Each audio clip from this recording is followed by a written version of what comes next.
the Into His Court Zone. I'm your man, P. Skip. Got my crew with me, T-Mac. Hola. Chili Willie. Gracias, amigo.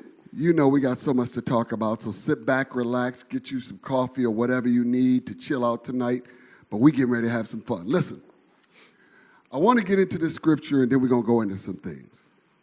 There's a lot to talk about. Galatians 6 and 7, I'm going to read this in the Amplified. It says, "Do not be deceived, God is not mocked. He will not allow himself to be ridiculed, to be threatened with contempt, nor allow his precepts to be scornful or set aside. For whatsoever a man soweth, this and this only is what he will reap." So what it's saying basically here is, whatever you put out there, that's what you're going to get back. And what we don't realize is whatever we put out there, it don't come back in the level that we put it out there. It comes back fuller, thicker, stronger than what we put it out there. And so we got so many people who are putting out some things out there in the atmosphere, out there in this world. And we got, for instance, NBA, I'm looking at what's happening in Utah. Mm-hmm. Now, Russell Westbrook has had some run-ins with fans at different times. Mm-hmm. Had a young man, a young boy just touch him. Mm-hmm. He handled it so professionally. Listen, don't be touching me. You came here to watch the game. And then even address the parent. As a parent, you need to keep watch over your child. Mm-hmm.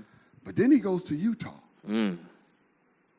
And had to basically threaten a fan that, hey, don't get this twisted. Mm-hmm. We can go to blows if that's what it needs to be. What was the fan saying? I don't know if I heard that.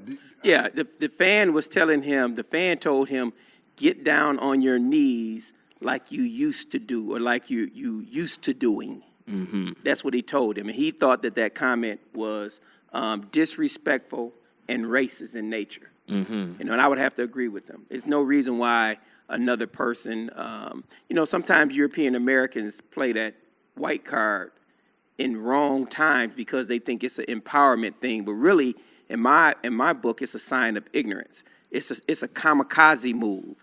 It's a move to say that I can't compete within the rules of the game, so I have to play my race card in order to feel significant or try to make myself feel superior to you. And, they do that from time to time, mm-hmm. just like African Americans sometimes act culturally in a way that they think is intimidating to European Americans because they think, if you're loud or you're using bad language, I'm automatically going to be afraid of you. Those type of cultural things happen all the time. Mm-hmm. But in a NBA arena or a place where we got family and friends, it definitely should never happen. And that's why I appreciate the stance that the owner of the Utah Jazz took on this issue. Mm-hmm. I would have to agree. I think that, in addition to getting out of order and crossing boundaries, there is a level of safety that folks feel, in saying certain things that, is problematic as well, given the history of race relations, particularly as it relates to blacks and whites in this country, and the derivatives of that, coming off of slavery, which not only was an economic system of free labor, but it was definitely race-based.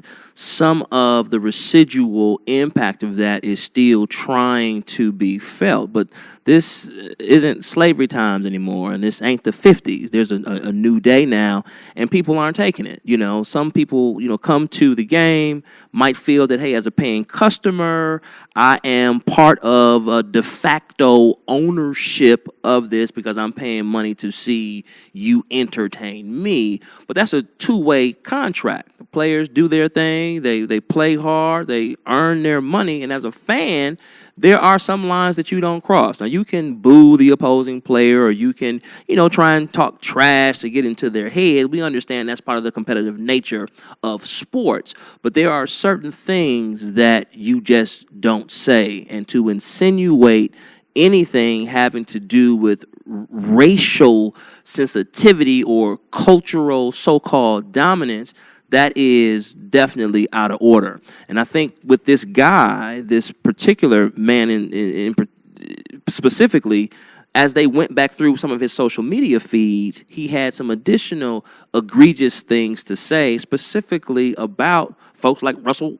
Westbrook. So for him to say, well, hey, you might have taken it out of context, I didn't mean it that way, it didn't have any racial overtones, I think is betrayed by the fact of his social media feeds having some things that weren't covertly racist, but overtly. So I think with Utah's owner coming in, addressing the crowd, and Donovan Mitchell, their star player, saying something, I think that's one of the major differences that we see in contemporary America that we didn't see yesteryear. When things like this pop up, you have more people that are willing to speak out. And from the white perspective, I heard a pastor talk about this, and I thought it was really, really poignant.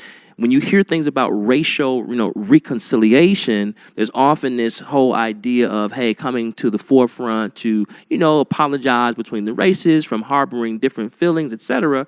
But his take on it was, no, it's not about racial reconciliation. It's about racial reconstruction.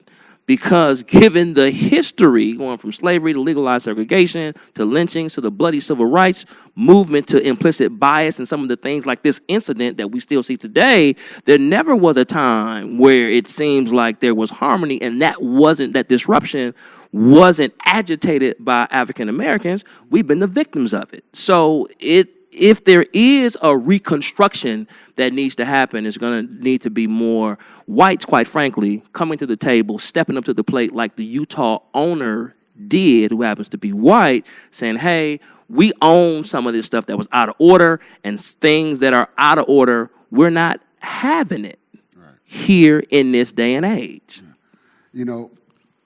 There's that situation where the owner did a great job. Mm-hmm. Then you have New York's owner, where a fan said, hey, the owner was coming through and the fan said, you need to sell the team. And he said, what? You don't have to worry about me selling the team. You won't be at another game. And banned him from coming to games. Banned him. You don't talk crazy to me. You're banned. And to me, he isn't saying anything that you ain't heard in all the media, all the news, every place. He said it to your face. Mm-hmm. And because he said it to your face, and because he was in the Garden, you banned him from coming to games in the Garden. And to me, that's where the commissioner needs to step in and says, that wasn't malicious. Mm-hmm. That wasn't disrespectful. It didn't rise to the level of offense. No, it wasn't offensive. Mm-hmm. That's an opinion I have. But ownership has its privileges. Man. Ownership has its privileges. If you own something, you get to do different things than people who don't own things. Right. I mean, I think the owner was wrong. Uh-huh. But I think he was within his right of ownership to say that just like I want this at my game and arena, I don't want this at my game and arena. I think that's an option that you can have. Now, granted, might have been a little sensitivity in it. Mm-hmm. A little? He was Ralph Tresvant. You need a man with sensitivity. Yeah, but I'm saying the man is dealing with a lot, and I'm not trying to, he's a billionaire. Yeah. It's like, look, I got a lot that I'm dealing with. I can't get free agents to come here. I can't get people to coach. Uh-huh. I can't get, and here you coming, talking like you know how to run an NBA franchise. Just because you bought a ticket and a hot dog don't mean you know how to run an NBA franchise. And guess what? I'm not trying to hear that from you, rookie. You need to go somewhere else. There's a team right up the road called the Brooklyn Nets. Go to their game. Mm-hmm. Go to their game. Remove yourself from this since you don't like it or appreciate it. He was out of line. Don't get me wrong. But when you own something, yeah, you get to determine when it's open or closed. Right. Because you're the owner. But being that you've even expressed that I'm thinking about selling the team, because he said it. And so you put it out there. So now I'm commenting to what you said. Mm-hmm. You said, hey, they're up for sale. If I find somebody who can come up with the money, I'll sell it. Yeah. And I think it's like $4 billion he's trying to sell it for. So if somebody comes up with $4 billion, they're sold. And a fan says, I agree with you, sell them. And you still say, for telling me you agree with me, I don't want you coming to the games anymore. You caught me. This ain't a good day. You caught me at a bad day. I got up on the opposite Yeah. side of the bed. Me and my wife had a dispute on the way. My kid just flunked you caught me at a bad day. And I Right. reacted just like you reacted. You saw me and you gave a reaction based on where you were. And I gave a response based on where I was. You don't know what's going on with that man, what he dealing with. You know, it's around tax season. He could be upset about that. You just caught me on the wrong Tuesday or Thursday. That's all it is. Right. It ain't that serious. Everybody trying to act like this is like life or death. It's not life or death. If you ban a guy, I mean, he banned some people. I'm quite sure that this same owner, Banned Oakley. yeah, he banned Oakley, but I'm sure this same owner who banned some people have given away hundreds, maybe even thousands of tickets to people to come to an event that's pretty much in New York reserved for rich people. Prime seats. And I'm sure he's done that. I'm sure he's put people in different situations. So we just gonna count the man turnovers and not count his assists. I just really don't think that's fair. Yeah. And I agree with you, but we're talking about, to a certain extent, fan-player ownership relations.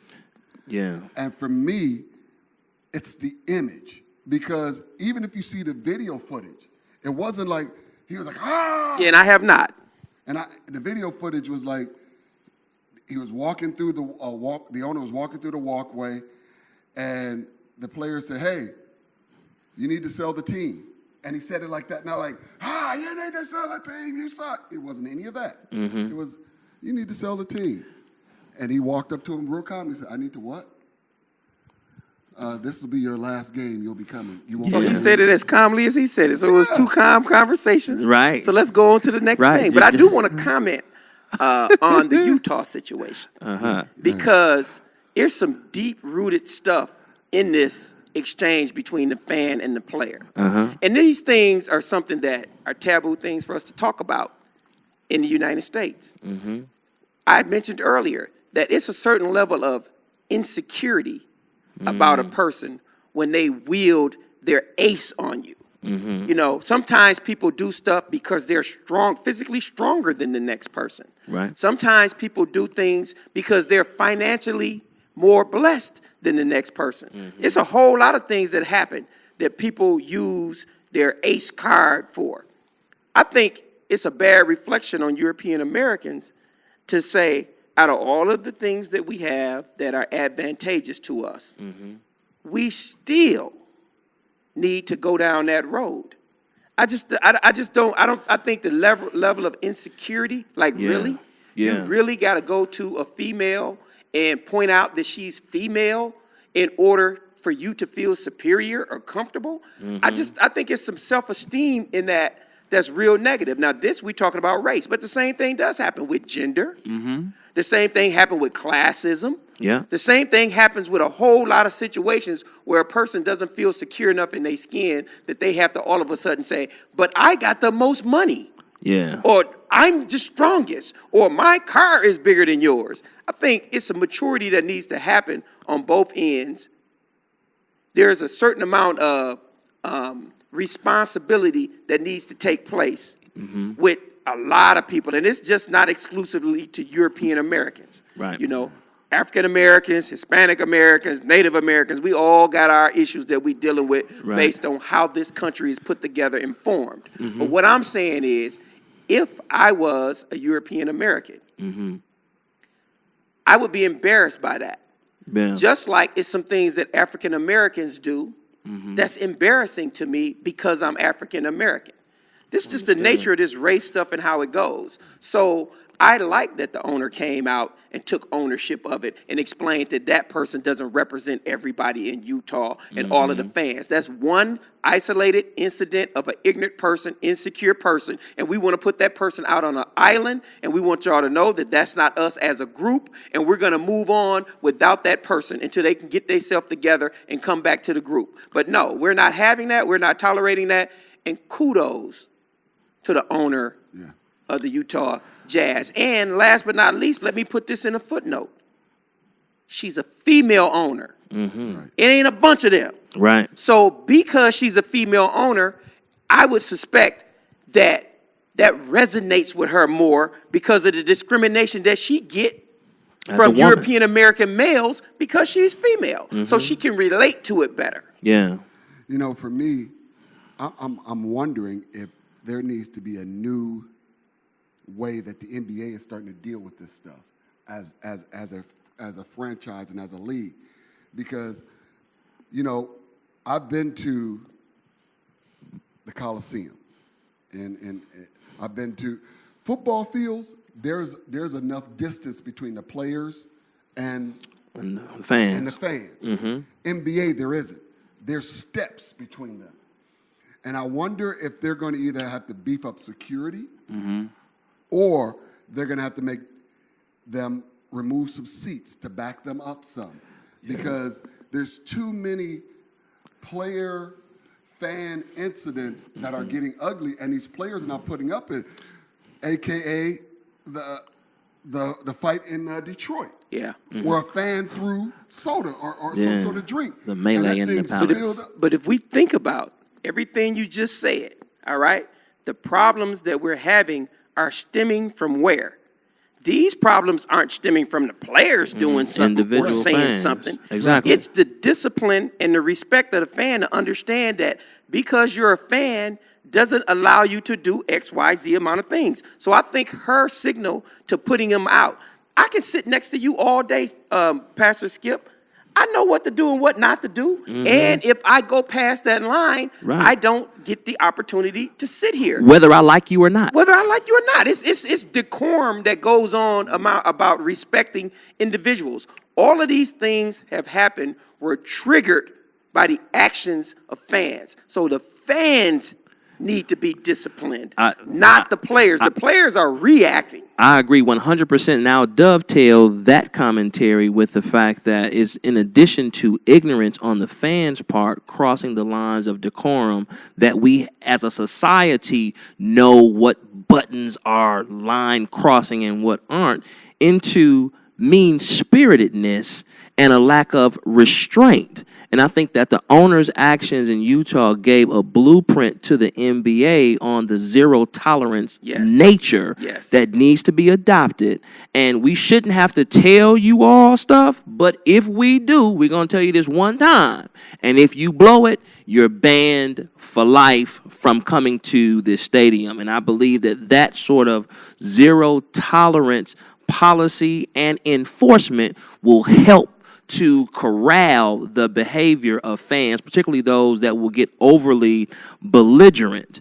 And in sports, I think that is really, really key. One other thing I want to add on the Utah owners tip that I think can go a long way as it relates to race relations. There's a lot of generalities that are sent out amongst different groups. And as an African-American male, there are different images, psychic violence, if you will, as Amos Wilson, the author, would call it, calls it when you have incessant imagery about a group of folks that may stem from or have its genesis in one particular incident. She said, hey, this one fan, although there are other white people in this audience, he's a white guy, but he did them actions on his own, and he's not representative of the entire group. Yes. If you have an individual who's a person of color, African American, Latino, what have you, and they do something that wasn't cool, don't paint the whole group as that. That's that one individual that was responsible for those actions. And so I think there's a lesson that could be explored and could cascade in a wider way from what she said as it relates to how we deal with people and groups and hold individuals accountable for their individual actions, Pastor, short of slamming a whole group because of one person. I know I'm talking a lot. It's all good, bro. This is a talk show. This is a passion with me. This goes back to being able to police yourself. There were other people in the arena who saw this individual doing this, and no one came to him and said, hey, man, relax. you're going too far. We need to be able to police ourselves. That goes all the way back to community policing. If we all three cops and Tim is doing something wrong to someone in the community, A citizen. and we don't stop Tim, then we're condoning it. We have to be able to police ourselves. We have to be able to say that, look, what you're doing and what you're saying is not proper, it's not right, and I'm going to speak to you directly about this so you understand that I am not tolerating it. Exactly. We have to be able to police ourselves. The person that threw whatever they threw, somebody next to him was supposed to say, hey, man, You crossed the line. y'all ain't got to run up here in these stairs in the stands because I'm going to police him. The cops that were beating on Rodney King, somebody was supposed to say, hey, man, that man, stop doing that. We got to learn how to police ourselves. So the fans that's around there need to step in and say, hey, we're not condoning this. This is not cool. You're not representing us like that. You're not going to give Utah and our team a reputation for being like this, and we're going to shun you. Exactly. That's what we're going to do. So being able to police yourself is real critical in these situations. I would agree. But I also think that as a league, he should be banned from all NBA. Yeah. Not just because now I could go still say that same stuff in Philly if I want to. Yeah. I can go get good seats and talk crazy in LA. Yeah. There should be a league banning. Yeah. Not just an arena banning. I would agree. Because they messing with the brand. Right. I would agree. They're impacting the brand. But on the other side of that, where does grace fit in? You know, where does God's grace fit in for this man to say, hey, what we should do is, in order for you to come back to another one of these games, Yes. you need to go do some sensitivity training. Yes. You need Yes. to go get some education. Yes. You need to go do some community service. Admit. You need to apologize on Yes. social media. Yes. Apologize in front of him. Yes. There needs to be the ability to, when you mess up, make up. Yeah. Second chance. Right. Everybody deserves that. And Everybody that's what grace, deserves that's that. What grace is. That's what it is. Grace is a second chance. But you've already put the death penalty on people. Yeah, I think that I wouldn't ban him for life. I think we would sit down and talk to this man and give him the opportunity to come back to the family and be part of us. And don't know you done something wrong. Right. You know, we have to discipline our kids, and they've Yeah. done something wrong, but you still part of the family. I really don't believe in zero tolerance as far as not being able to redeem yourself. I mean, as a faith-based talk show, Right. you know, that's based on being saved. Right. And being Christian-like. Being saved is all about a second chance, a second opportunity. Right. So I really don't think, as much as I don't like what that person did, I really think everyone deserves a second chance. Everyone deserves it. Yeah, I would agree. I would give them a zero tolerance for at least a month, though. I'm saved, but I'm still being delivered. You know, I think that there was a thing that we had, you know, here in Milwaukee, a restorative justice program that was designed to take perpetrators of crime, to give them something that was less punitive than jail time for the offense. And it involved the individual that perpetrated the crime or the offense coming face to face in a forum with the victim of the crime, and they were able to do their mea culpa and, you know, apologize and make amends. Now, if there is something like a restorative justice type of program that the NBA could adopt, that could be twofold. Number one, still have a sense of order and a standard that we are going to hold people to, but there is an opportunity for redemption, because you do reap what you sow, and even in grace, you sometimes might have battle scars. If you come up in a situation, you do an attempted armed robbery, you might get shot up by the store owner. Right. Now, you might not die. Now, that was some of the grace, that you didn't get killed. Right. But you still got 8 or 9 bullet wounds and scar tissue as reminders to some of the things that you did. So I think there's a balance that can be found out, but some form of enforcement standard that has an opportunity for redemption, I think would be, Would- you know, the way to go. Would that apply in a situation like Kareem Hunt? I think that's Exhibit 8. Kareem Hunt. Okay. You know, we all saw what he did, and he was the Kansas Kicked off the City team Chiefs immediately, said lost his we can't- income, We can't his tolerate job. this. The NFL stepped in and they gave him an 8-game ban. You know, which I think, once again, a person deserves a second. suspension. They gave him suspension. Right. And now he deserves a second chance. And he deserves to be able to make a living and do something that he's spent a lot of time becoming a professional at. But you mentioned this earlier. It should be some type of community service, some type of a package that you have to go through, because you can't just tell us you sorry. You have to show us that you're sorry, Demonstrate. and we have to know and feel that you have gotten over this hurdle, and whatever you had in your heart and your brain that made you believe that this was okay to do, that's no longer inside of you, and we move on from there. So Kareem Hunt. People will argue if it should have been lifetime, should have been 8 games, 4 games, whatever. I'm just happy that he has gotten what I think everybody deserves, which is a second chance. Welcome back, Kareem. Welcome back. You know, for me, again, this grace thing is huge for people, because all of us have made mistakes that we want to go, you know. Yeah, no doubt. And gonna make some more. Yeah, no doubt. Go make some more. Yeah, no doubt. But there has to be, again, this reaping what you sow. I'm going to extend some grace, because there's some time I'm going to need some grace. Amen. And with that being said, I think maybe getting that fan back will be, okay, yeah, for 30 days, you know, or you can't have any more, excuse me, if you're a season ticket holder, your seats will be sold for this year. You know, you can't sit in it. Next year, there's some things you got to do, okay? You got to go through some training, because we got to change your mindset.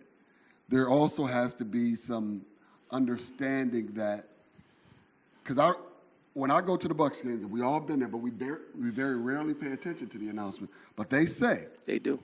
they tell you at every game, if you throw something on the floor or you do any behavior that's doesn't represent the Bucs or puts anybody else in danger, you will be tossed. Right. And they give the fans a text number that they can text if you see this. Right. You can text this number and we'll come see about it. They do that at every Bucs game. So it's not like you didn't know. It's not like we didn't remind you. And so there has to be a place where we look at this and go, listen, we understand, like you said, you might have had a bad day. Yeah, you're human. You might have had a bad day. You are human. And so we're going to give you bad day grace, because this hasn't been a history of what we've had from this section. Yeah. So we'll give you bad day grace. But there's also, no, not but, and to add to that, we also want you to go through some training. We want you to make a public apology to the Utah fans, to Russell Westbrook, and to the OKC fans. Apologize to them as well. This has to be a full, I am contrite in all this. You know, my bad. You know, I had too many margaritas that day. I had 6 beers. You know, stress it, whatever. Whatever your excuse was for doing it, there has to be a ability to say, Yeah. I apologize. Yeah, path back to the family. And here's the Yeah. thing. Even if Russell Westbrook doesn't accept it, Right. I did my part. Now, Correct. what you do on your side from there on, Yeah. that's on you. Right. But I'm doing my part and say, hey, I messed up. I made this mistake. I apologize. No man should ever say anything like that to any man or what have you. You know, and here's the thing. Russell Westbrook has a history of going back at fans. He don't put up with it. He not having it. You know, I remember certain things he said to fans talking crazy. You need to shut your so-and-so down and watch the game.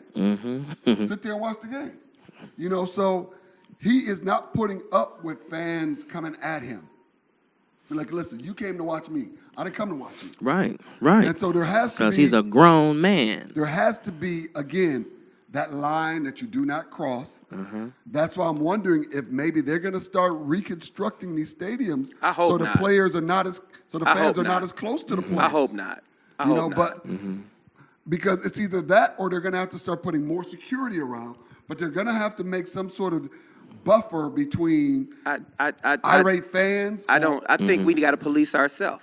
I think we got to police ourselves. I think we can. The fans and the security and all that can work together to say, hey, you're out of line. You're out of bounds. We're not gonna make everybody suffer, because the 98.8% of the fans don't have any problems being that close to the players. They conduct themselves in the right manner with Correct. respect and dignity. So this one or two, a couple of incidents shouldn't mess it up for them. We will remove those fans. We have some stipulation and criteria that you can go through to come back to the family. If you don't want to do that, that's your prerogative.